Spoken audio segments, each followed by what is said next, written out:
njagala bannange okutuusa okusaasira kwange eri Ssaabalabirizi kutandikirako Archbishop Semogere wano waliwo n'abalabirizi okuva waggulu mu Northern Uganda waliwo ne mu Western Uganda olw'okufiirwa Paapa munaffe Paapa Francis Mukama gwe yajjuludde. Abakristu bonna ab'eklezia y'Omukama bane mbasaasira nnyo n'abaweereza ba Katonda olw'okufiirwa omuweereza we.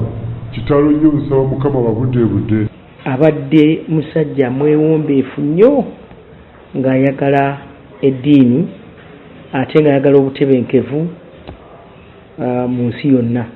Amawanga gonna galumiddwa naye nzijukira Olwaleero mu mwaka gw'2023 e Vatican e Roma mu Italy yandaga ng'afaayo nnyo naddala ku bantu abaavu ate n'atukubiriza ng'abakulembeze okulabira obutonde ate n'okwagalana. You just needed to meet the Pope one day and the whole of your life would change. Whoever went to the Vatican would come back so excited. I took members who could not wash their hands until they come back. It was such an amazing thing.